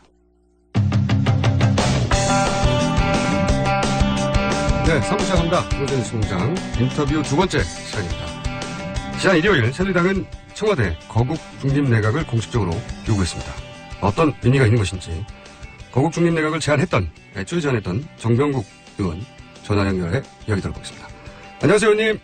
예, 안녕하세요. 정병국입니다. 네. 새누리당이 이제 거국 중립내각을 공식 요청하기로 했다고 하는데, 처음에 이 중립내각 얘기 나왔을 때, 야권에서 제안이 있었을 때, 처음에는 예. 청와대가 과연 받아들이겠는가 이런 분위기 아니었습니까? 예, 그랬습니다.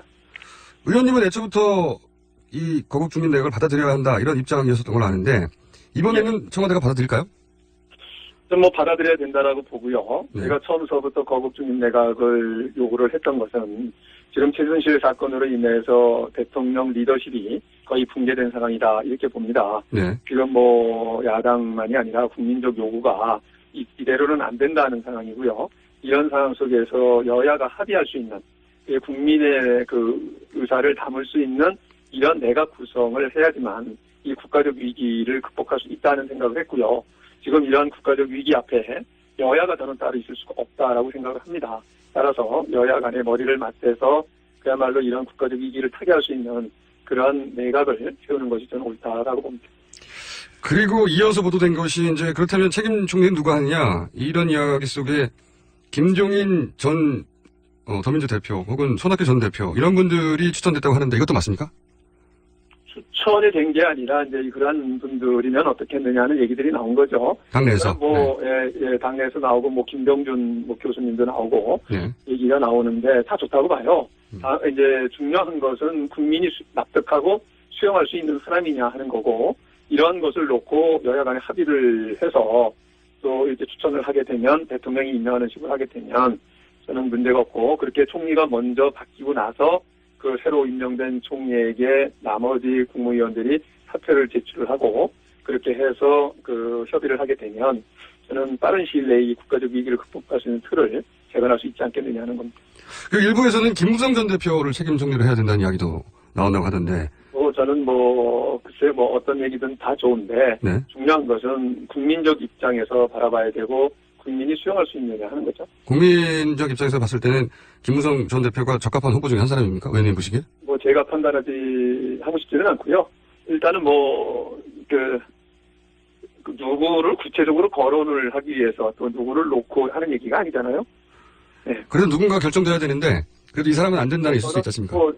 저는 앞에서 거론된 김병준 교수나 손학규 전 지사님이나 김종인 의원님 같은 분도 바람직하다고 봅니다. 하지만 김무성 전 대표는 아닌가요? 그분은 지금 스스로가 대권 주자라고 얘기를 하고, 또 저는 우리 당 출신이 맞는 것은 맞지 않다고 봐요. 알겠습니다. 근데 또 새누리당이 먼저 이렇게 이름을 거론하면 될 사람도 안 되지 않을까요? 야당 입장에서는? 야당 입장에서는 왜 당신들이 그걸 결정하느냐 이렇게 나오지 않을까요? 결정을 하는 게 아니라 결정한 적이 없어요. 그리고 그렇게까지 그거를 저는 그런 시각으로 바라보는 사람들은 아직까지도 저는 그런 거 정략적으로 정파적 이런 이해관계를 가지고 바라보는 것 같은데요. 이러한 얘기를 하는 우리 새누리당 입장은 어떨까를 생각을 해봐야죠. 오죽하면 이럴까. 저는 이거를 가지고 지금까지의 시각으로 바라보게 되면 똑같은 사람들 된다고 봅니다. 이건 어떻습니까? 이제 책임 총리를 여야가 이제 합의해서 정하고 나면 그다음에 이제 국무위원을 정해야 되는데, 국무위원을 직접 해보셨으니까 제가 드리는 말씀이기도 한데, 네. 국무위원 한 사람 정하기도 어렵지 않습니까? 여야 합의가. 게다가 저는 국무위원 한 사람을 합의하는 건 옳지 않다고 보고요. 여야 간의 합의에 의해서 총리를 결정을 하게 되면 그 결정된 총리에게 정권을 줘야죠. 정권을 준다. 네. 지금 의원님 생각하시는 한 사람을 다 해가지고는 여야 간에 합의를 하고 그렇게 되면 그 사람들 그렇게 하고 임명된 국무위원들이 제대로 일이 되고 나라가 어디로 가겠어요. 그러니까 일단은 그거를 총괄할 수 있는, 내각을 총괄할 수 있는 국무총리를 여야 간에 합의해서 결정이 되면 그분에게 맡겨야죠. 국무위원 임명권부터는 책임 총리에게 다 넘겨야 된다. 그럼요. 네. 알겠습니다. 그러면 최순실 이 사건의 수사는 어떻게 보십니까? 왜 제가 이런 질문을 드리냐면, 갑자기 저는 이 수사는요, 일단 이 부분도 국민적 입장에서 바라봐야 되고요. 국민이 납득할 수준까지 가야 된다고 봅니다. 따라서 지금 이제 저는 처음부터 특검을 요구를 했고, 특검도 형식적으로나마 대통령이 임명하는 상설 특검을 가지고는 안 된다. 이거는 특별법을 통해 가지고 그야말로 아예 국회에서 특별 검사까지도 결정이 되는 그런 수준의 특별 검사를 통해 가지고 특검을 해야 된다는 게 제 생각이고요. 만약에 실질적으로는 국회에서 추천을 해서 형식적으로 대통령이 임명하지만 그렇게 상설 특검을 한들 믿겠어요, 국민들이. 그렇기 때문에 국민들이 믿고 신뢰할 수 있는 수준까지 가야 된다는 게 제 생각입니다. 알겠습니다. 그런 입장을 여러 차례 밝혀오셨는데, 다른 언론 인터뷰를 통해서도. 근데 이제 최순실 씨 관련 수사가 갑자기 일사불란해지는 걸 보고 사람들이 지지자가 있나 보다 이런 짐작들을 하는데, 지지자는 있다고 보십니까? 글쎄요, 지지자가 있는지 없는지 저도 모르겠는데 그렇게 해서 국민들이 의심을 하게 되면 그렇게 수사한들 이게 수사해가지고 이걸 땜질을 하려고 한들 땜질이 되겠어요. 저는 그거는 안 되는 일이라고 보고요. 정말 진솔하게 진정성을 가지고 대통령께서도 특검을 통해서라도 내가 수사를 받겠다라고 하는 자세로 나오셔야 된다고 저는 봐요. 알겠습니다. 언론적으로는 당연한 말씀이신데 지지자는 있나요? 제가 어떻게 알겠어요? 그 지지자가 있는지 없는지. 의원님이 지금 5선이지 않습니까? 5선 무려. 5선이 아니라 딱 보시면 아시지 않습니까? 상황을 알 수 있는 부분들은 아닌 거고요. 일단은 지금 당장 그런 질문을 저한테 던지는 것은 이 상태가 믿지 못하겠다는 거 아니겠어요? 그렇죠. 네. 이러면 안 되는 거예요. 네. 그러니까 잘못된 거다. 그러니까 의원님 보시기도 이상하시죠? 저는 그렇기 때문에 특검을 처음서부터 주장을 했던 거고요. 그러니까 처음서부터 어떻게 모면하려고 하면 할수록 꼬이고 더 어려워진다. 따라서 제 생각은 그러니까 갈 수 있는 데까지 국민들이 어떻게 하면은 납득하고 그나마 신뢰하고 그 결과에 대해서 수긍을 할 건가 하는 관점에서 접근을 해야 된다는 거죠. 맞습니다. 여의도에서 거의 20여 년간 5선, 이거 굉장한 선수거든요. 5선 모든 과정을 지켜보신 분으로서 지지자는 있다고 보시죠? 이 정도 되는 사건이면. 아니, 지금 뭐 지휘자가 없겠어요, 지금 현재. 누군가는 뭐 청와대든 누구든 해가지고 해나가겠으나, 그렇게 해서 꼼수를 가지고는 저는 절대로 이 상황을 극복할 수 없다. 동의합니다. 네. 근데 이런 걱정도 있습니다. 박근혜 대통령의 이제 손발에 해당되는 가장 핵심 인사들, 수석들, 문고리 3인방. 물론 그 사람들이 잘못했지만 이렇게 한꺼번에 다 잘려나가고 나면 박근혜 대통령이 정치적으로도 식물 대통령이라는 얘기를 듣지만 이렇게 되면 실질적으로 뭘 할래도 아무것도 할 수 없지 않습니까? 그렇지 않습니까? 이제 참 아이러니인데요. 네. 우리도 저부터도 이 사람들을 전부 다 사임시켜야 된다라고 했는데 네. 막상 전부 다 사임을 시키고 나니까 네. 과연 지금까지의 그 국정을 운영해왔던 이 박근혜 대통령의 스타일로 봤을 때 네. 이런 상황을 제대로 극복해낼 수 있을까 오히려 걱정이 된단 말이에요. 그렇죠. 이러니죠, 이 자체가. 네네. 그렇기 때문에 빨리 거국 중립 내각을 구성을 해서 실질적으로 거국 중립 내각에서 국정을 운영할 수 있는 이런 시스템을 구축해야 된다고 봅니다. 이것은요, 여야가 따로 있을 수가 없어요. 지금 국가적 위기인데, 저는 뭐 지금 야당에서 뭐 이런저런 얘기를 하는데, 지금 저도 인터뷰를 하기 전에 지금 우리 새누리당의 의원들, 제가 오시려면 모여가지고, 네. 이런 앞으로의 당의 문제라든가 국가의 문제가 논의하다 나왔습니다만은, 우리 의원들도 전체적인 그런 걱정이에요. 이 국가가 이런 위기적 상황 속에서 어떻게 해야 바로 세우고 극복하느냐, 그런 생각이지, 이건 저는 뭐 지금 정파적 이해관계를 우리가 생각한다라고 하면 있을 수도 없고 이 상황도 극복하지 못한다고 보기 때문에 알겠습니다. 정말 이런 진정성을 가지고 접근해야 된다고 봅니다. 그런데 이제 그렇게 완전히 공백이 된 상태에서 가장 먼저 청와대 민정수석이 최재경 전 인천지검장으로 결정되면서 사람들이 갑자기 최재경 전 인천지검장으로 말할 것 같으면 BBK 사건을 무혐의 처리해서 아주 중요한 역할을 했는데 그래서 갑자기 친이 라인이 다시 살아나는 건가? 혹은 친이 라인이 청와대에 재입성하는 건가? 이런 시선도 있습니다. 어떻게 보십니까? 저는요, 5년 단임 정권을 지금 문민정부 출범 이후 김영삼, 김대중, 노무현, 지금 이명박, 박근혜로 연결이 되지 않습니까? 네. 이런 과정 속에서 어느 정권이든 봉직하지 않은 사람들을 재해놓고 정부를 꾸린다라는 건 저는 불가능하다고 봐요. 네. 네, 그런 데에서 누가 과거에 어땠다 이런 점을 가지고는 저는 극복하기 어렵다. 저는 지금 차례에 굳이 청와대가 나머지 수석들을 다 채워가면서 하려고 할 필요가 없다. 대폭 줄여도 된다. 예. 저는 그렇게 보고요. 네. 그래서 지금 말씀하신 대로 억지로 이제 이 비서실을 다시 꾸리려고 하게 되면 네. 누가 어떻고 이래야 될 이유가 저는 없다고 봐요.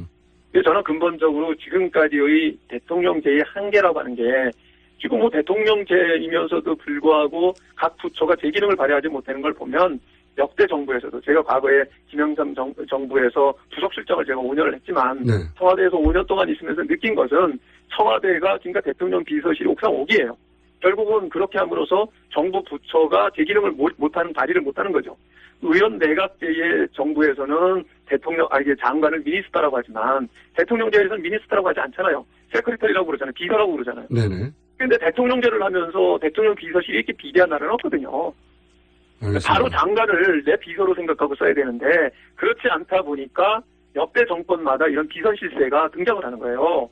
그렇기 때문에 개헌을 했다고 하는 거고요. 예, 개헌 이야기는 저희가 또 한번 연결해야 될 것 같은데. 그렇기 때문에 이번 사건을 단순하게 최순실 사건 하나로 볼 게 아니라 이 시스템의 한계가 뭐냐, 왜 이렇게 그러니까 역대 정권마다 비선실세라고 하는 사람들이 나타나고 정권 말기면은 처음에 이렇게 빗장하게 되느냐 하는 부분을 우리가 잘 봐야 되고요. 그 최순실 사건은 그 비선실세의 극단적인 모습이 지금 나타난 거예요. 네. 그렇기 때문에 우리가 개헌하자고 하는 것인 만큼 이 차례에 우리는 이렇게 아주 깊이 있게 전반적인 걸 바라봐야 된다고 봅니다.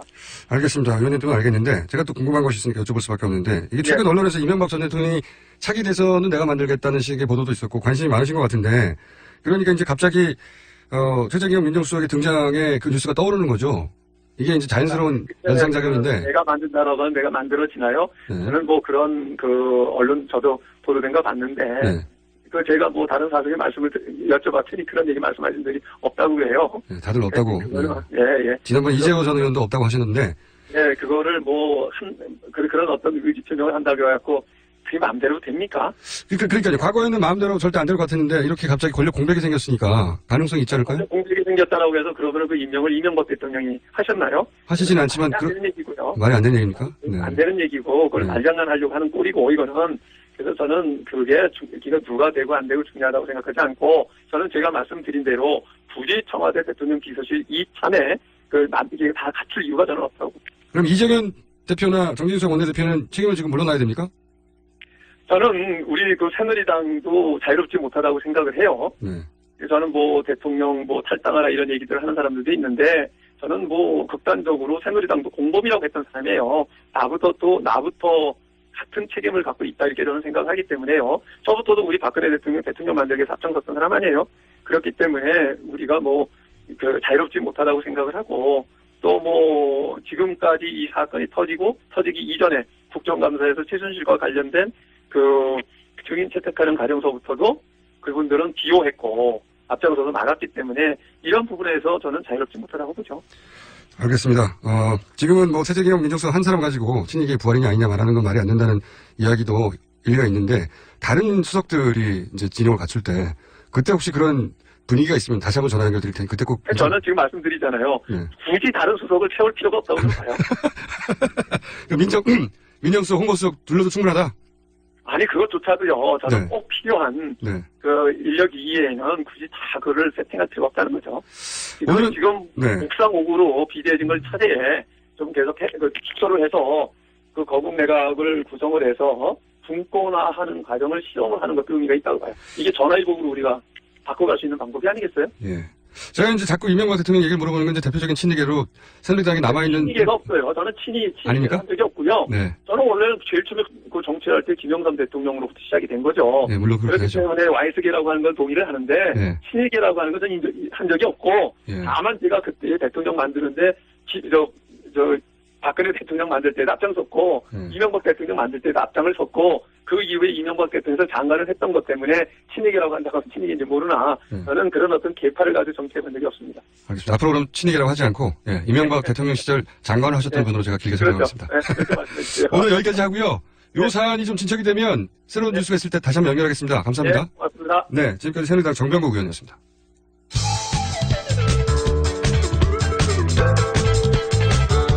김어준의 뉴스공장 방송통신심의위원회 심의 규정을 준수합니다.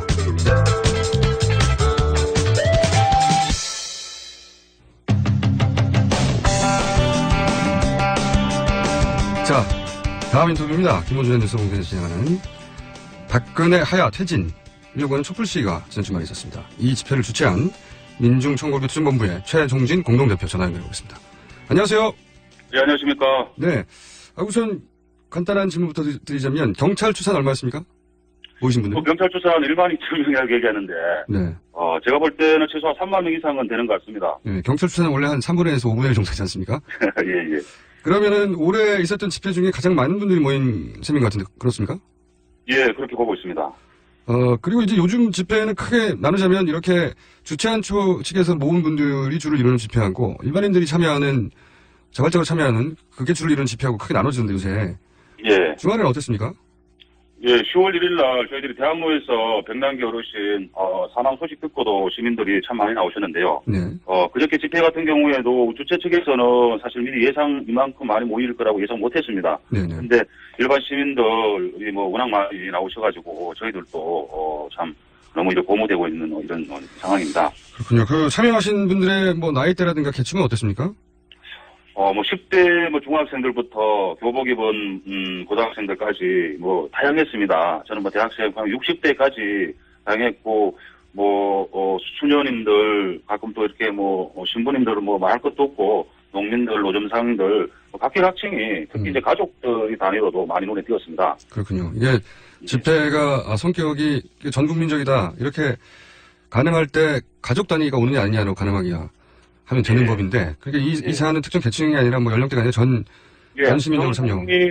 전 국민이 이 집회에 함께 해야 된다라는 것이 그냥 증명이 된 것다. 저는 이렇게 보고 있습니다. 근데 이제 요새 집회하면은 물대포나 캡사이신 우려가 굉장히 많은데, 물대포가 박원순 서울시장은 물대포에 물을 공급하지 않겠다고 했는데, 어땠습니까? 주말에? 저는 굉장히, 그 약속이 정말 지켜지기를 바랍니다. 네. 국민들이. 주말에는 없었나요? 물대포 사용이? 주말에 물대포는 저는 보지 못했습니다. 다행이네요. 예. 그러면. 이렇게 말씀하시죠. 물대포가 있었는지 일단 공개했는데 없었다? 예. 지금 물대포 보지를 못한 것 같습니다. 그렇군요. 그 정도 규모면 물대포가 어김없이 등장을 했었는데, 예. 다른 혹시 뭐 어떤 진압 과정에서의 불상사나 이런 건 없었나요? 예, 뭐 몸살 일부 일고 이런 것은 있었지만 큰 불상사는 없었던 것 같습니다. 그렇군요. 그러니까 전 연령층에 각계각층이 참여해서 실제로 그런 물리적 충돌도 없었다. 평화적인 시위였다. 예, 그리고 아무래도 이제 이 국민 정서를 조금은 반영이라기보다도 약간 좀 자제하는 어떤 이런 모습이 조금 있었던 것 같습니다. 경찰 쪽에서의 태도가요? 예, 방송을 할 때 보면은 네. 존경하는 시민 여러분 사실 처음 듣는 멘트 벌써 웃음이 나왔는데 그런 부분들 때문에 하여튼 좀 자극을 좀 덜하라고 약간 이게 고민하는 좀 이런 부분들의 모습은 있었던 것이 아니었냐 저는 그렇게 보고 있습니다. 시위 현장에 어떤 경찰 측에서 마이크로 존경하는 시민 여러분이라는 멘트를 했다고요? 그런 얘기를 들었어요. 네. 집회 많이 가보셨을 텐데 처음 들어보셨죠? 처음 들었죠. 결코 달라졌다는 것을 규정하는 것이 아니라, 네. 그러한 제수처라고 봐야죠. 네. 적어도 시민들이 길거리에 나온 것에 대해서 경찰도 국민이니까요. 국민 한 사람으로 이해는 하는 건가 봅니다. 그죠? 당연히 이 지금 여론이라든가 이 상황이 어떤 상황인지 경찰들도 충분히 알고 있지 않겠습니까? 알겠습니다. 그런데 이 더불어민주당하고 국민의당에서는 기본적으로 퇴진, 하야 이런 단어는 쓰지 않고 그리고 특히 촛불 집회도 참여하지 않는다. 이게 공식 입장이거든요. 어떻게 보세요? 야당의 대응에 대해서? 저는 상당히 유감입니다. 국민들이 의원을 선택한 민의가 독재와 부패 비리 권력을 견제하고 잘못할 때는 국민들 편에 서서 함께 분노하고 싸우는 것이 야당의 모습이고 그러한 의원들을 국민들은 선택했습니다. 그런데 두 야당이 하는 모습을 보면은 정말 무능하기보다 못해 정말 분노가 치밀 정도입니다. 당리당략을 생각해서 대선 의식하고 표정 관리하는 것 같고 이런 모습은 우리 그동안에 누차 확인된 것 같지만 특히나 이 엄정한 이 상황 속에서 야당의 그런 개죽인 모습은 아마 국민들로부터 외면받을 겁니다. 최근에 세월호 진상규명 특조위를 강제 중단시키는 거라든가 국가폭력에 의해서 돌아가신 백남기 어르신에 대한 아무리 여당이 버텨서 안 된다 하지만은 특별검사 도입 이런 것들도 하나 간철시키지 못하는 무능한 야당에 대해 실망이 큽니다. 알겠습니다. 야당은 함께 우리가 싸워야 된다고 생각합니다. 알겠습니다. 그러한 입장에도 불구하고 개별적으로는 참여하셨던 분들이 있는 걸로 아는데 어떤 분들이 참여하셨어요? 예. 물론 개별적으로 참여하시는 세월호와 진상규명 또 백남기 함께 하시는 우리 몇몇 의원님들은 제가 실명을 거론하기는 어렵지만은 그분들에 대해서는 정말 고맙게 생각하고 실명도 거론해 주세요. 기왕. 네? 말씀하신 거. 박주민이라든가 표창원 또 무소속의 우리 의원들 윤종호, 김종원 의원 특히 정의당은 또 거리에서 직접 나와서 싸우는 이런 부분들은 정말 고맙고 함께 노동자 민족 편에 서서 싸울 거라고 생각합니다. 고맙습니다. 알겠습니다. 물론 이 집회가 앞으로 얼마나 이어질지 얼마나 참여할지는 모르겠는데 첫 집회를 하셨고 앞으로 어떻게 되는지 간에 큰 의미가 있었던 것 같습니다. 근데 앞으로도 이 집회는 계속됩니까? 당연합니다. 이 집회가 여야가 내각 구성한다라고 해서 꼬리 자르기로 덮으려고 하겠지만은 이번에는 국민들이 쉽게 인정하지 않을 것입니다. 그러한 조치에 대해서. 거짓과 겁박불통이 신뢰가 무너져서 이제 대통령 자격도 능력도 없다는 것이 국민들의 일치된 견해고 요구입니다. 하야하라는 것이.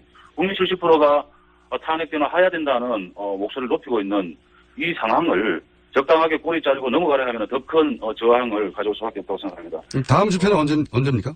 예, 다음 집회는 11월 5일입니다. 그리고 이제 매일 저녁에 내일 11월 1일 시국회를 통해서 1일입니다. 시국회를 통해서 매일 농성과 촛불 집회 이어갈 것이고요. 11월 5일, 11월 10일 더 크게 많은 사람들이 모이라고 이제 확신합니다. 알겠습니다. 오늘 여기까지 듣겠습니다. 감사합니다. 네, 고맙습니다. 네, 지금까지 민중총괄교수본부의 최종진 공동대표였습니다.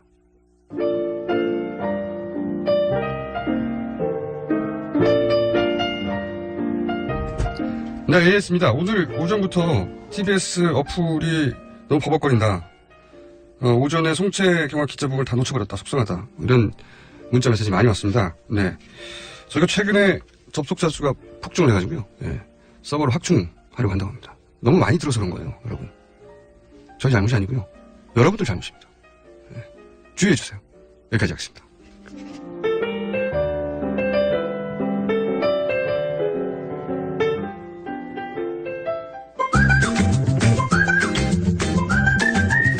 자, 바보 철학자 나오셨습니다. 강신주 철학박사.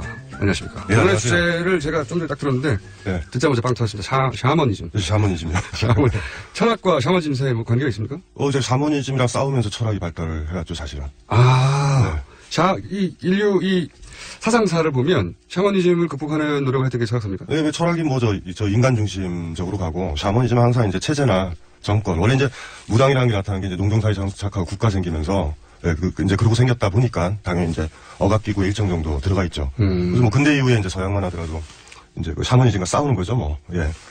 동양도 그건 사실은 마찬가지였었던 것 같아요, 동양은. 신돈, 생각해보면. 왜 또 신돈밖에 모르세요?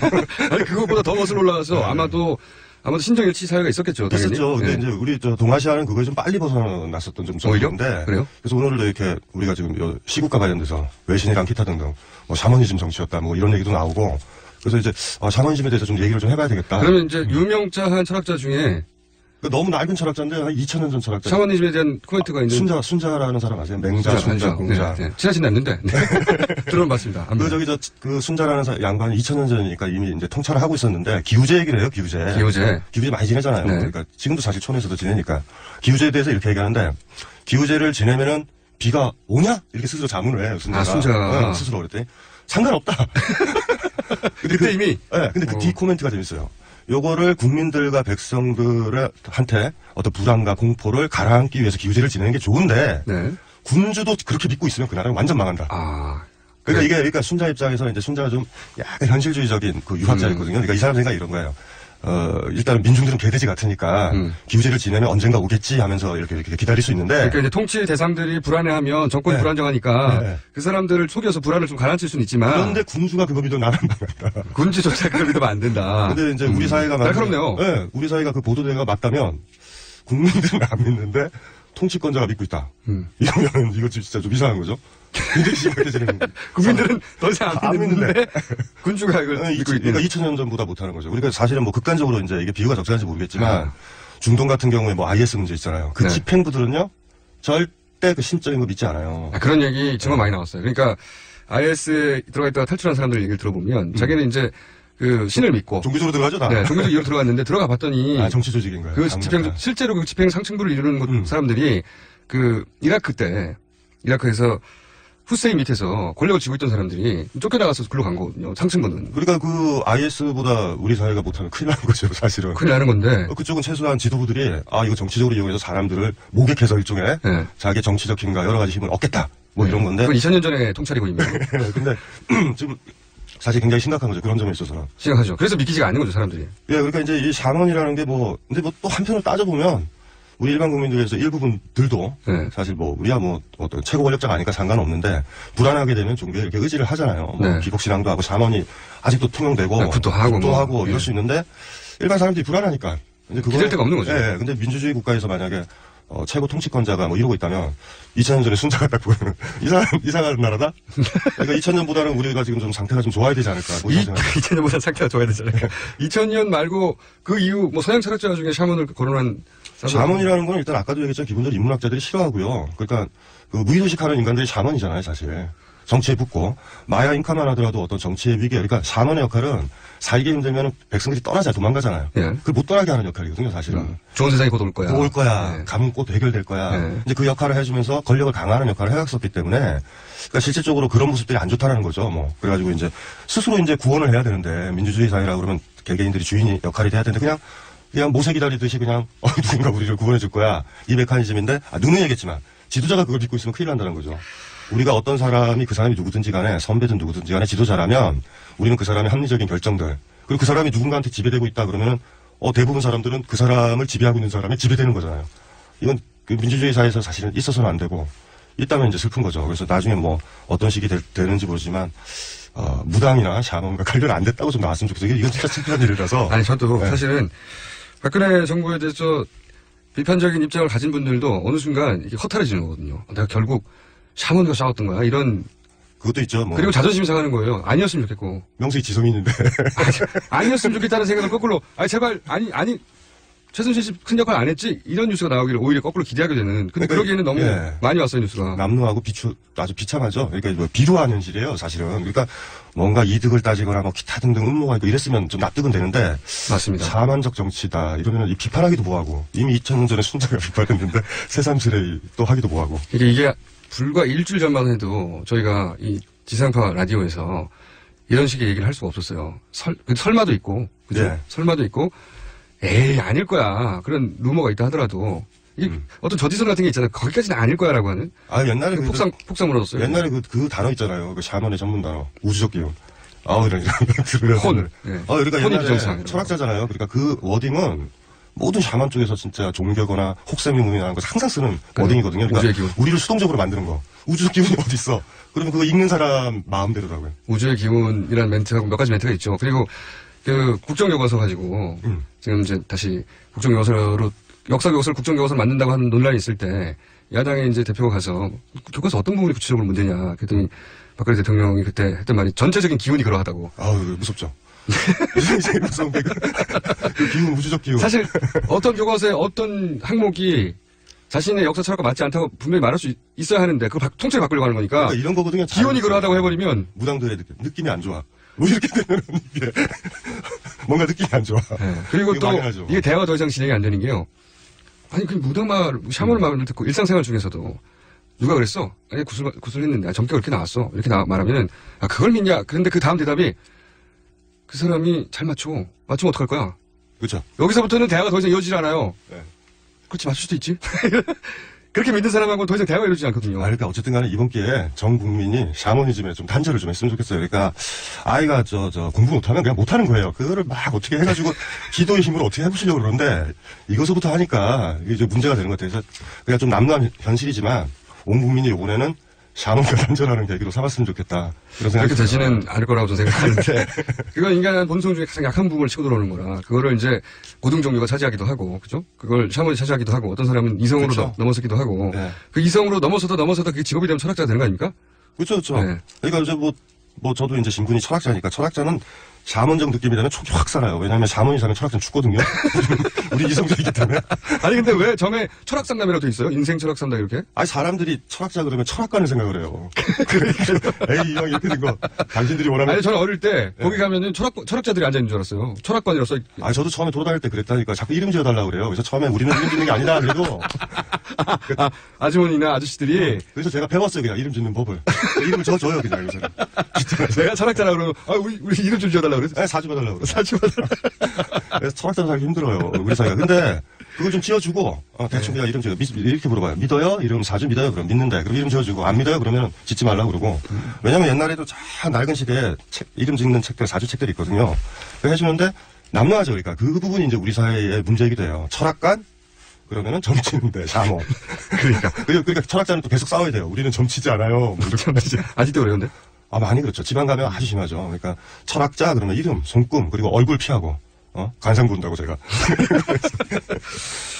뿌리는 비슷할지도 모른다. 뿌리. 아주 거슬러 올라가면 생각과 말로 먹고 사는데 한쪽은 저기 비과학적인 우주 쪽으로 가버리고 한쪽은 자기 이성으로 해결해버리려고 하는 이렇게 갈라진 거 아닐까요? 그러니까 샤먼은 체제지향적이고 철학자들은 좀 민중지향적이에요. 원래 그랬어요? 원래 그렇게 출발하는 거예요. 저희가. 그래요? 네. 그러니까 조심해야 되죠. 왜냐하면 어떤 철학자들 중에 샤먼으로 가는 사람도 있어요. 그래요? 있죠. 체제편을 딱 들면서 예를 들면 우리가 이제 현대사의 체제에서 좋아하는 그 영국의 존 로크 같은 철학자는 거의 샤먼적이죠 아 그래요? 유명한 사람 아닙니까? 왜? 유명해도 상관없죠. 그러니까 체제편에 들어가지고 미래에 대한 기대. 예를 들면 아담 스미스만 하더라도 보이지 않는 손. 네. 보이지 않는 손. 시장에 보이지 않는 손이 있다. 그 굉장히 샤먼적 얘기예요. 그래야 사실은 그 뒤에 막스가 보이지 않는 손이 어딨어. 왜 샤먼적이야 경제학이. 그러니까 계속 싸우고 있어요. 지금도 이 시간에 철학자가 체제 지향적이 되면 샤먼적 그런 기운을 받아들이고 우주적 기운을 받아들이고 은총을 받으려고 그러고. 그 철학사 내도 그러면 철학사 내에 그런 체제 지향적인 철학자들이 그렇게 넘어가면서 싸웠던 철학사의 투쟁사 이런 거 좀 나중에 말해주세요. 제가 썼잖아요. 그 철학 대 철학 책이요. 그게 원래 핵심이 그거. 그 책이 얼마나 팔렸다고 하십니까? 있는지조차 모르는데. 그러니까 그걸 읽으셔야 돼요. 전 국민이. 네. 이게 철학과 샤먼이 싸우게 되고 계속 싸우게 되는 거죠. 사회가 어느 정도로 이 원시적이냐를 따질 때 샤먼이 얼마나 지배하고 있는가. 그렇죠. 따져야 되는데. 그래서 그 대통령이 샤먼과 바로 직접 연결됐을 때 어떻게 알았겠습니까? 그거 이제 슬픈 거죠. 그러니까 2000년 전보다 어쨌든 뒤쳐져서는 안 되겠다. 그 순자 얘기가 가슴에 이렇게 와닿으면 제가 굉장히 연결되는 일화 하나로 시간이 다 됐는데 이것만 얘기하고 끝내야 될 것 같습니다. 박원순 서울시장이 본인이 국무회의에 들어갈 때 대통령하고 얘기해서 이렇게 이해시키고 설득하고 싶은 게 있는데 그런 기회가 없다는 거예요. 그리고 또 장관들이 대면으로 의논을 장관이 뭐 하는 겁니까? 그 부처의 일을 대통령과 의논해서 결정해야 되거든요. 한 번도 만나본 사람이 없다는 거 아니에요. 그 장관과 의논해서 결정할 필요가 없었던 거예요. 하늘을 보는 사람은 옆에 있는 장관들을 보지 않아요. 그 볼 시간이 어디 있어요, 그게. 볼 시간이 없다기보다는 볼 필요가 없는 거예요. 보이지도 않을걸요? 그게 아마 정답일 그래서 것 같아요. 모든 장관과의 회의가 문서로 대치돼서 제출하고 끝냈다는 거 아닙니까, 이때까지? 참. 그런 게 이제 슬픈 모습이고, 어쨌든지 간에, 현 사회에서 산원을 척결하자. 네. 그런 식으로 좀 정리가 좀 됐으면 좋겠어요. 강신주 박사였습니다. 저는 오늘 여기까지 하고 내일 다시 돌아오겠습니다. 안녕!